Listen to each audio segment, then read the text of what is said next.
Now, at the top of the program, I said Sydney University boss Mark Scott should resign because of how weak he's been on the anti-Israel, pro-Hamas protesters at the university. He's effectively rewarded their delinquents by offering them a role in reviewing university policy.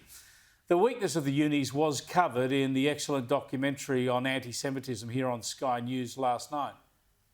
What is your message here to Australian Vice-Chancellors and indeed school principals? Uphold the principles which underpin the foundations of your institutions. And if they don't? If they don't deserve to be in their jobs. Yeah, well said, Dennis Richardson. Let's go to someone else who spoke with Josh Frydenberg in Never Again, the fight against anti-Semitism here on Sky News last night, and that is Sydney University student Freya Leach. Thanks for joining us, Freya, and congratulations on your role in the doco. It was a pretty powerful message. Thank you. I wish I didn't have to be in it. I wish it didn't have to be made, but thank you. Now, you've seen these protests, the encampment at Sydney University go on for week after week after week.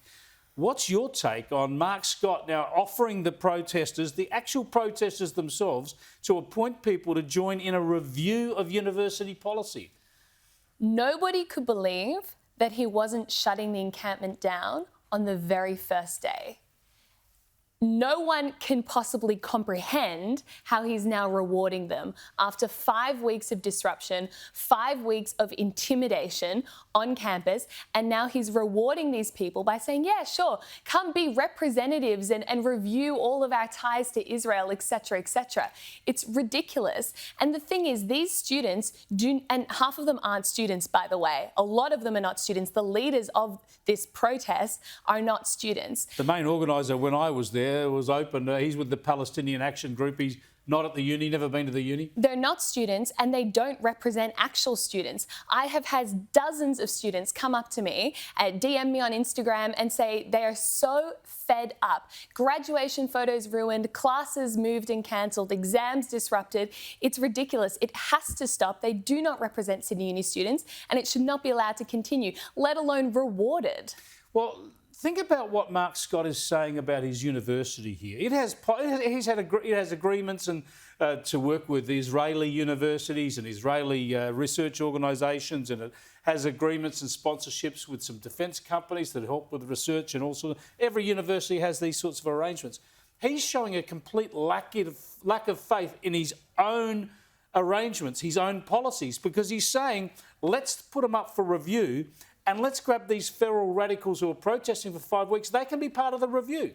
It's nuts. And so we already know that apparently these students have rejected the deal put forward by Mark Scott because they want total divestment, total cutting of ties with Israel. Because, of course, it's never about Palestine. It's always about hating Israel. So unless you put a stop to them, it will not stop because these people don't want peace. They don't want, to come together in unity. All they want is more division, more hatred, more fear, more polarisation until we can finally crush any support of Israel at our university. Well, weakness is provocative. Mark Scott's already tried to appease them and they say, bugger off.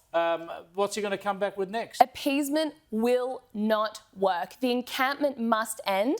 And if Mark Scott is not strong enough to end the encampment, then he should resign.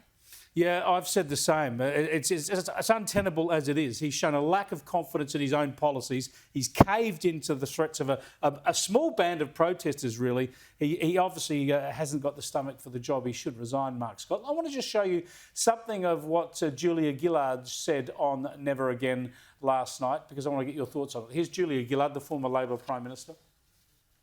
It worries me that people get their understanding of history off social media without ever touching any of the real facts. Your race, your people committing genocide. And because of that, I think particularly young people are developing views about this which are unbalanced and really not informed by the history in any way. Julia Gillard there, Freya, I thought she was particularly impressive last night. Do you think she's right there? Do you think that a lot of the university students, even some of those involved in the protests, really don't understand the issues and the history they're dealing with? 100%. I walked around the encampment last week and I asked every person I could find, do you condemn Hamas? and they wouldn't say anything? Do you believe October 7 happened and they wouldn't say anything? And it's partly because they've been absolutely brainwashed by Hamas and fundamentally Iranian propaganda on social media. My generation, we don't read the news, we don't watch television, we don't listen to the radio.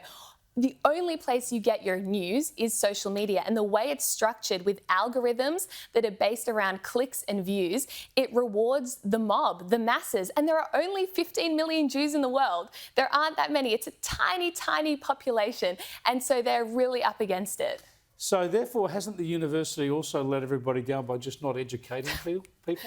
Totally, totally. I think Josh Frydenberg's documentary from last night should be mandatory viewing at all of our educational institutions, particularly our universities. Yeah, well said, Freya. I appreciate you joining us again. Congratulations on your fight at the university, talking good sense to a lot of people. Thank you. Freya Leach there from Sydney University.